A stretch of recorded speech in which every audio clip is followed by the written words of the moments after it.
நம்ம இப்போ classification of matter பார்க்க போகிறோம். மேட்டர் வந்து 2 டைப்ஸாக கிளாஸிஃபை பண்ணலாம். பேஸ்ட் ஆன் மேட்டரை வந்து ஃபிசிக்கல் ஸ்டேட்டு கெமிக்கல் காம்போஷனை வச்சு 2 வகையாக பிரிக்கலாம். ஃபர்ஸ்ட் ஃபிசிக்கல் ஸ்டேட்டை வச்சு எப்படி பிரிக்கலாம்னா, it can be classified into 3 types: solids, liquids and gas. Matter can be classified on the basis of physical state and chemical composition. சின்ன கிளாஸ்லலாம் படிச்சிருப்போம். ஃபிசிக்கல் ஸ்டேட்னா மேட்டர் வந்து 3 டைப்ஸாக பிரிக்கலாம்: solids, liquids and gases. Based on the chemical composition இந்த மேட்டரை வந்து 2 டைப்ஸாக பிரிக்கலாம்: பியூர் சப்ஸ்டன்சஸ் அண்ட் மிக்சர்ஸ்.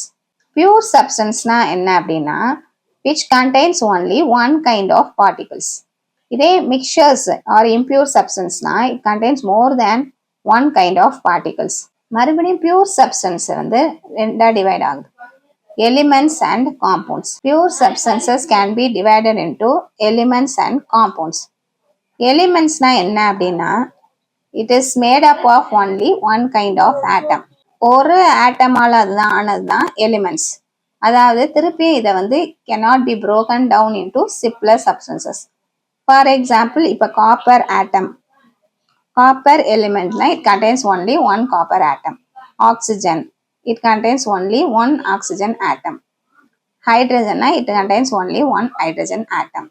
திருப்பியும் இதை வந்து simpler substances break பண்ண முடியாது.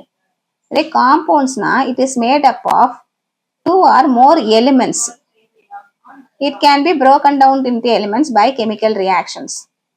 For example, water is made up of 2 hydrogen atoms and 1 oxygen atom.